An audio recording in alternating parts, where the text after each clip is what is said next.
Welcome to UN Insider. I'm Elaine Reyes at the United Nations headquarters in New York. Join us as we delve into the world's most pressing issues and learn how the people inside work toward a better future for everyone around the world. Coming up on UN Insider. How many innocent lives must be sacrificed before the Council deems it necessary to call for a ceasefire? Fears over the fate of Gaza as money to help Palestinian refugees nears depletion, and another ceasefire resolution is vetoed. Time is now to invest in new, sustainable, clean energy future. Charging forward with a new way to heat and fuel the world. But will it take a global effort to make it affordable for all? Tourism is the most resilient industry in the world.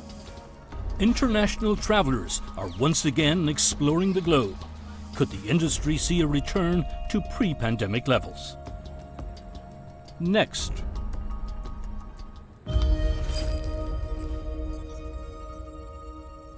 The conflict in the Middle East and the widespread fallout remain the top priorities for diplomats here at UN headquarters. Another resolution calling for an immediate ceasefire in Gaza failed in the UN Security Council this week. 13 members of the council voted in favor of the measure put forth by Algeria, but the U.S. vetoed the resolution, saying a ceasefire could interfere with hostage negotiations. It's the third time the U.S. has vetoed a measure calling for an immediate ceasefire between Israel and Hamas. It comes as hospitals in Gaza struggle to provide medical care and civilians in the territory face the threat of famine. On the issue of a ceasefire to halt the fighting in Gaza, it is not that the Security Council does not have an overwhelming consensus, but rather it is the exercise of the veto by the United States that has stifled the Council consensus. The U.S. veto sent a wrong message, pushing the situation in Gaza into a more dangerous one. While the Security Council ceasefire resolution is being vetoed, innocent civilians in Gaza are dying in the fighting, and they are struggling on the brink of death. Shudeja is monitoring developments inside the halls of the UN. Deja. Yes, Elaine. This weekend marks the second anniversary of the Ukrainian conflict, or 10th anniversary of Crimea crisis.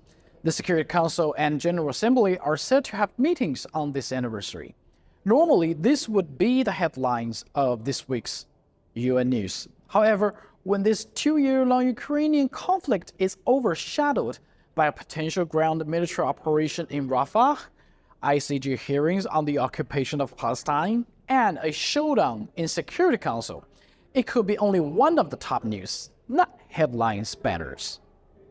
For most of us correspondents in the United Nations, the ill-fated Algerian draft resolution on Gaza demanding for an immediate humanitarian ceasefire that must be respected by all parties. The draft resolution was submitted to the Security Council a couple of weeks ago and gained a large amount of support. But just like what we hinted last week, without US on board, the fate of this draft resolution was written. And without surprise, this draft resolution has been vetoed by the United States. Those against? The draft resolution has not been adopted, owing to the negative vote of a permanent member of the Council. Since the start of Gaza conflict, the U.S. has vetoed 4 draft resolutions and amendments concerning the situation in Gaza. All of the texts, which were vetoed by the United States, had one thing in common: urging for an immediate ceasefire. Another thing at stake now is two-state solution. Obviously, Israeli Knesset voted 99 out of 120 to reject the recognition of a Palestinian state. What does that mean? Yesterday, Israeli parliament voted 99 out of 120 to support Prime Minister Netanyahu's statement that the rejection of any unilateral recognition of a Palestinian state So any response from this for this? I mean, we're not going to respond to every vote taken in every parliament around the world. Yeah, but look, listen, what I'm saying. Our position remains the same, right? We're working. We want people to work towards a two-state solution. The Secretary General continues to believe in that. But with Israel, I mean, most of its parliament members reject the recognition of a Palestinian state. How would you make sure that this two-state solution is still alive here? Well, we're continuing to work towards it, and I don't think the Secretary General is alone in that fight. And this is also why Palestinian diplomats decided to accelerate their efforts for UN member state admission. We began the discussions of such steps.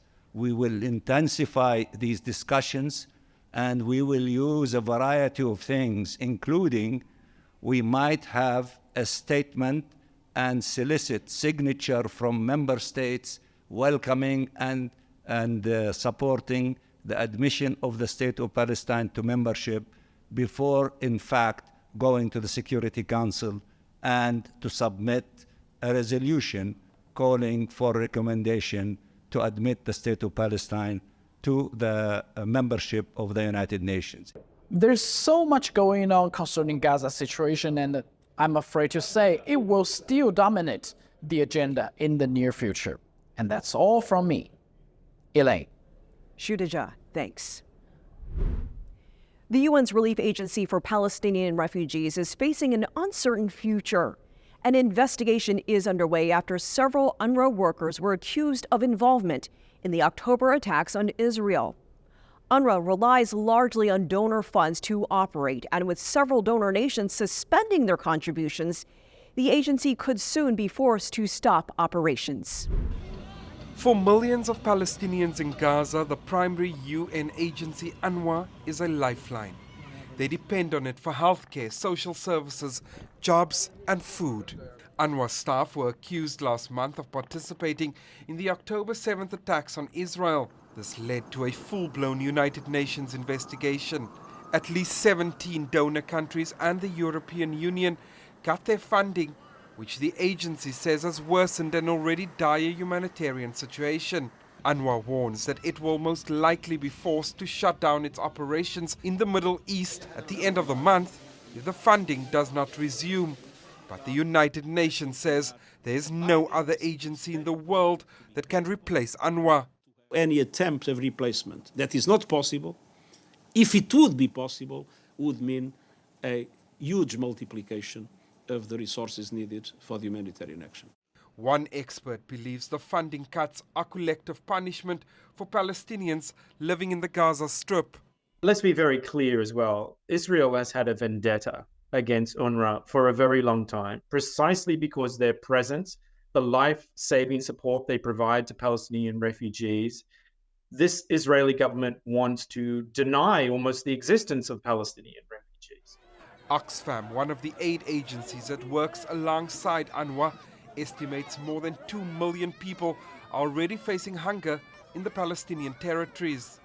Oxfam and other aid organizations have no capacity to consume the work and the role that UNRWA is currently doing.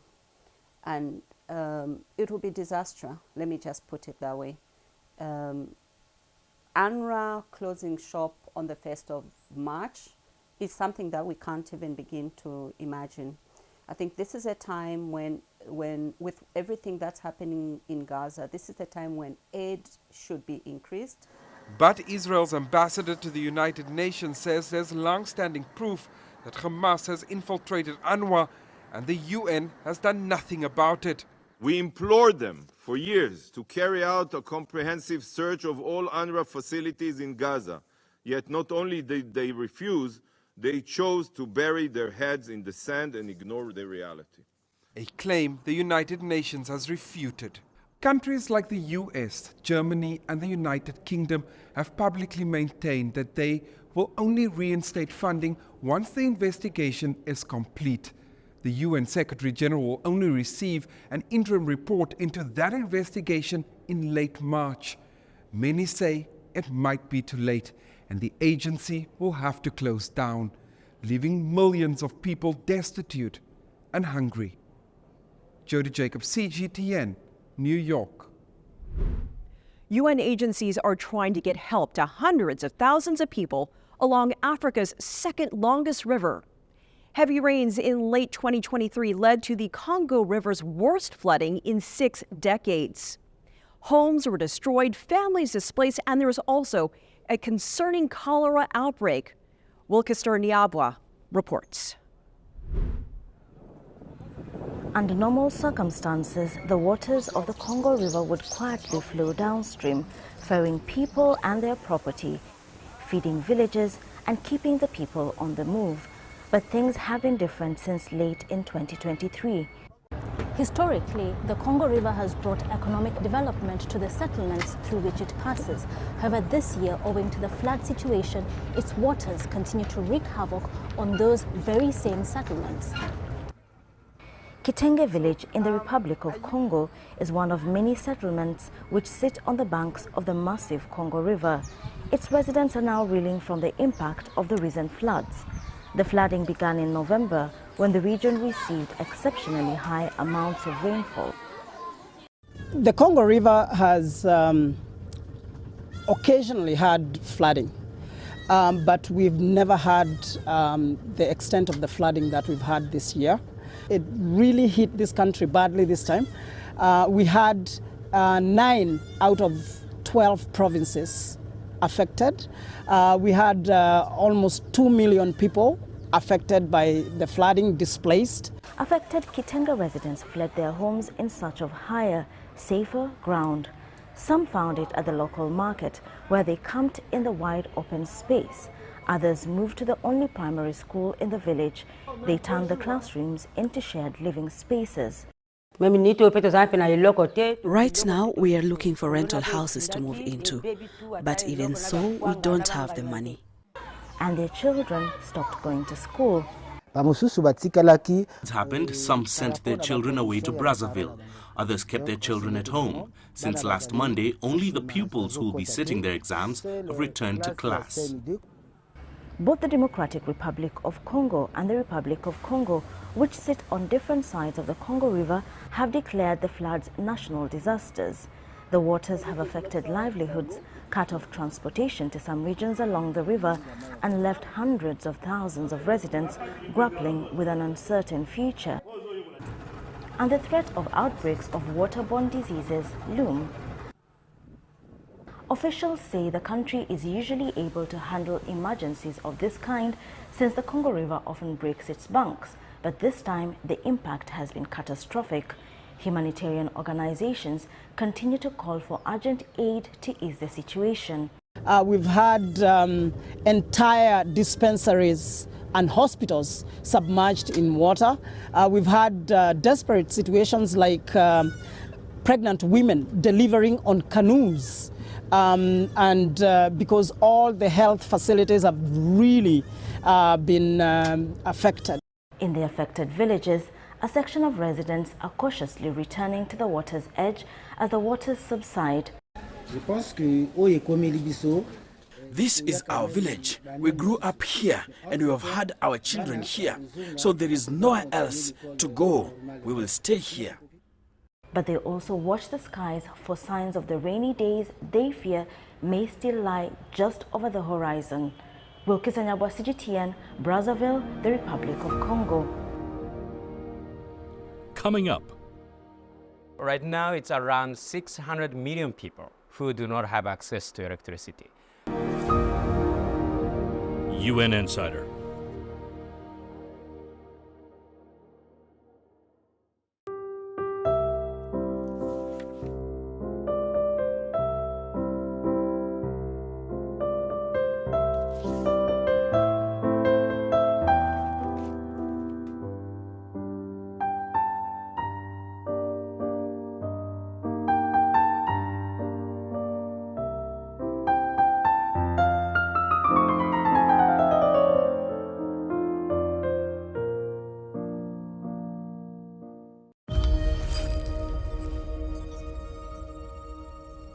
Renewable energy sources now produce about 29% of the world's electricity. They could account for 65% of the electricity supply by the end of the decade. Investing in renewables could save the world more than $4 trillion by the year 2030. New energy vehicles are a big part of the global effort to shift away from fossil fuels. They could help bring the world closer to meeting climate goals.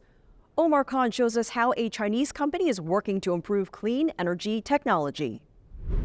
Established nearly 3 years ago, Greater Bay Technology develops ultra-fast charging energy systems and batteries. The young company has already become a trailblazer in the NEV battery industry, setting a world record for the fastest EV charging technology.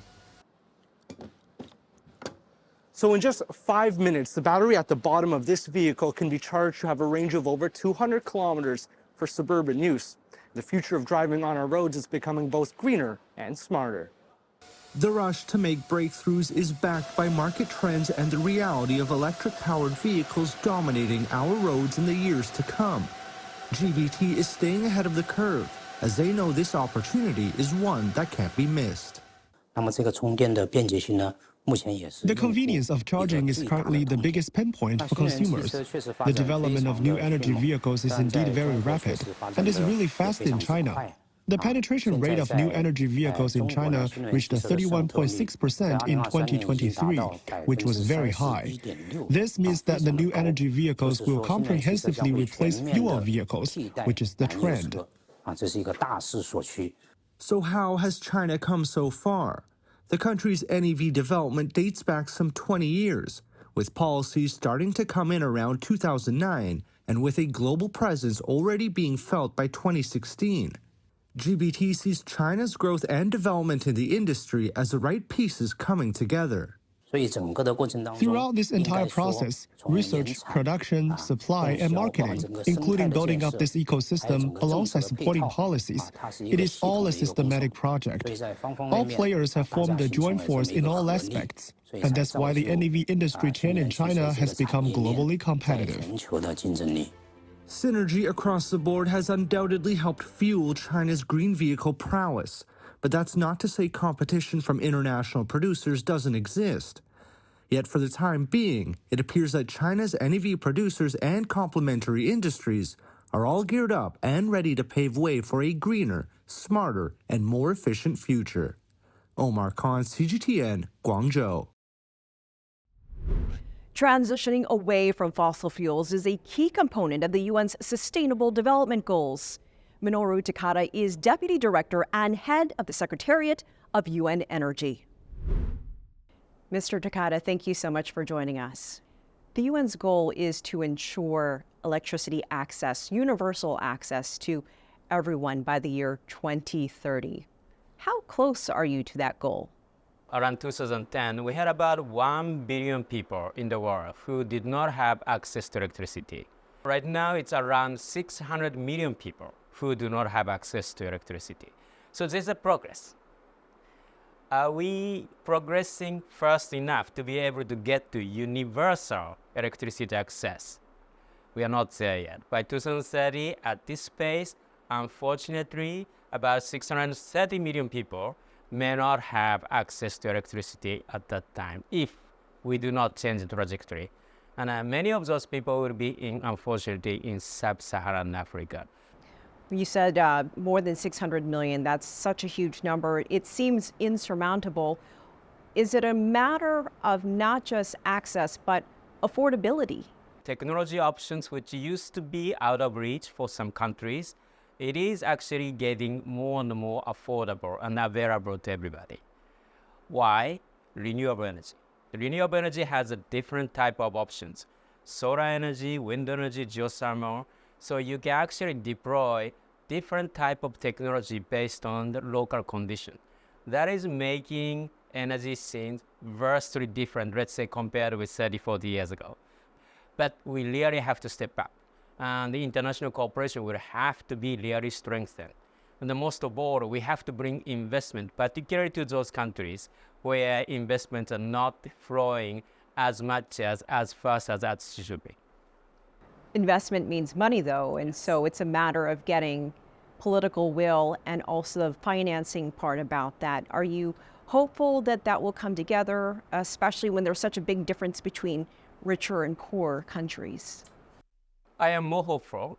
People are standing up. People are demanding changes, and the politicians are responding all over the world. So renewable energy options are being taken up faster than ever, and governments are actually putting good targets and goals and financing support from the public domain to actually drive renewable energy solutions. So I think we are getting there. But unfortunately, smaller countries, still not there yet. How do you get regular people interested and inspired to be behind the clean energy movement when sometimes it takes a little too long? It's not as instantaneous as getting some of those fossil fuel sources. We all sort of benefited from the fossil fuels over the last century. But then time is now to invest in new, sustainable, clean energy future. So, and this is actually happening all over the world, right?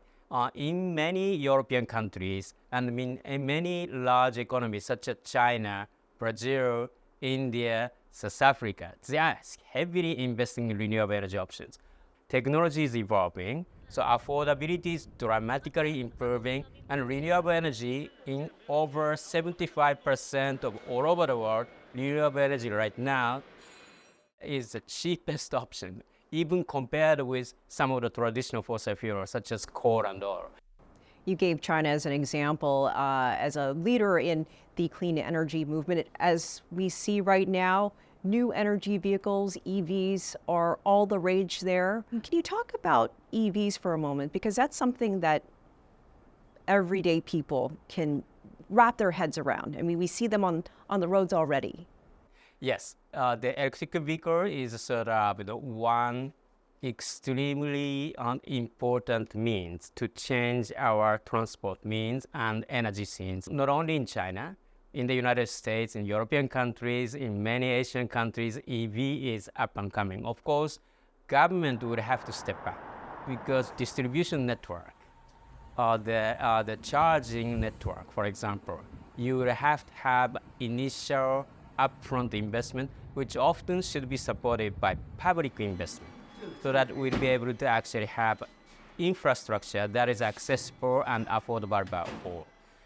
For some of the areas that still don't have a lot of access to energy, much less clean energy, what are some of the unintended consequences for certain parts of the population, women, children, those who are more poor than others?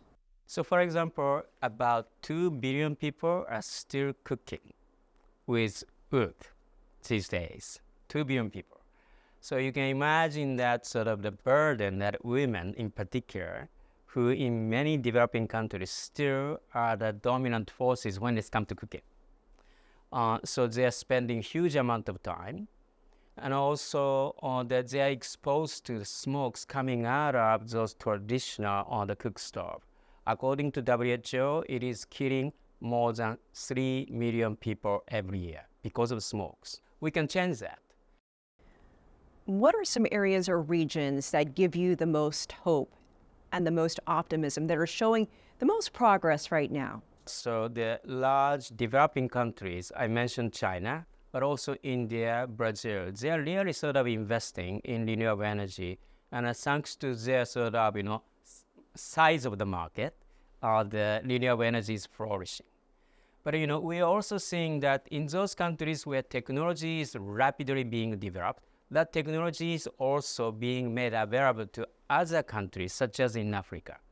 So I think we are seeing that kind of knock-on effect to come. Mr. Minoru Takada, thank you for joining us. Thank you very much. Coming up. Tourism is the most resilient industry in the world. UN Insider.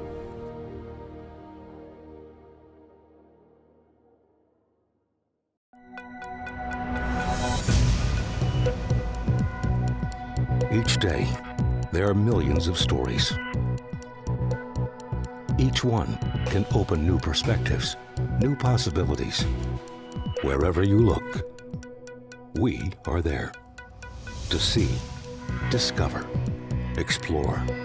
We put the pieces together to find what really matters to you, all around the world, all around the clock. Our reporters are at home across the globe. From our headquarters in Beijing and production centers in Washington, Nairobi, and London. Stories from across the globe, reaching people across the globe. CGTN. See the difference.